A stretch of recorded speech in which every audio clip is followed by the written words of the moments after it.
I'm Zoe Nesson, Women in Transitions Community Education Coordinator, and I'm going to bust some myths about intimate partner violence, or IPV, in LGBTQ communities. Myth 1. Intimate partner violence is mainly a straight issue and doesn't often happen in LGBTQ relationships.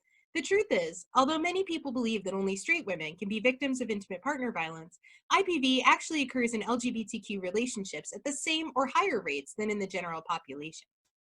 Myth 2. Women don't use force. The truth is, there are women who are abusive. Women may use physical and sexual violence to assault their partners or use emotional, psychological, financial, and verbal abuse to coerce them. The effects of abuse in LGBTQ relationships are just as harmful as in non-LGBTQ relationships. Myth 3. Adult men fight but don't abuse each other. The truth is that society supports, even encourages, physical fighting between men. Fights between men are normalized in popular media and sports. Because of this, it may be difficult to recognize fighting between men as abuse. However, the fights in the street or during a sporting event don't have the ongoing pattern of power and control dynamics that exist in an abusive relationship between men. Myth 4. LGBTQ people can just leave abusive relationships. The truth is, as of 2015, LGBTQ people can legally marry, and many times do, creating the same legal entanglements as non-LGBTQ married couples. LGBTQ people may also share property, child custody, pets, belongings, and families, either biological or families of choice, with their partners regardless of marriage status. Leaving an LGBTQ relationship can be made more difficult due to several factors, such as lack of legal protection, small communities, shared friend groups, bonding due to shared challenging experiences like coming out or transitioning, believing that oppressed people can't be abusive, and societal and internalized homophobia, biphobia, and transphobia. Plus, people in the LGBTQ community may be unaware that they can access safe haven shelters and counseling centers in Philadelphia, no matter what their gender identity or sexual orientation. Myth 5. A woman can't be raped by another woman, a man can't be raped by another man, a transgender person can't rape or be raped by a partner.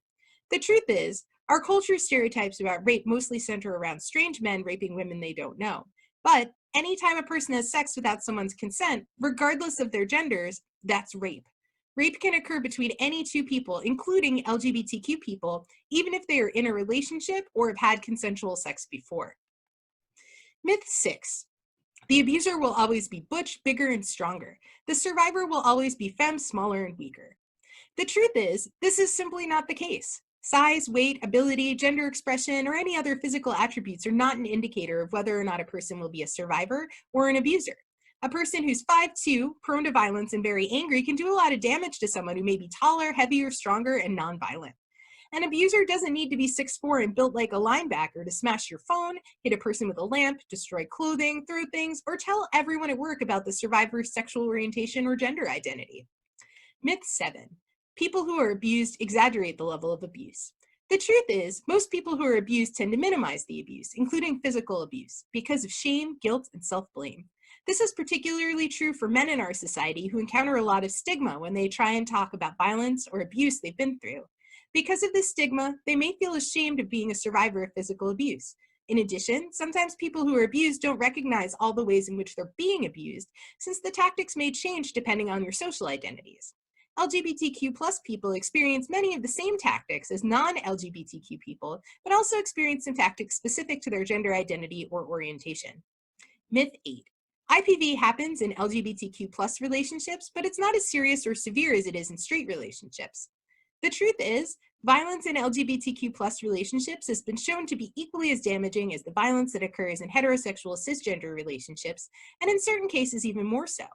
Although research generally shows that physical violence may be a less common form of violence in LGBTQ relationships overall, research has also shown that bisexual women and gay men actually report higher rates of severe physical violence than straight couples. Have you heard these or other myths about IPV and LGBTQ relationships before? Are there any I missed? Let me know in the comments. Thanks so much to Room to Be Safe, HRC, and Families Thrive.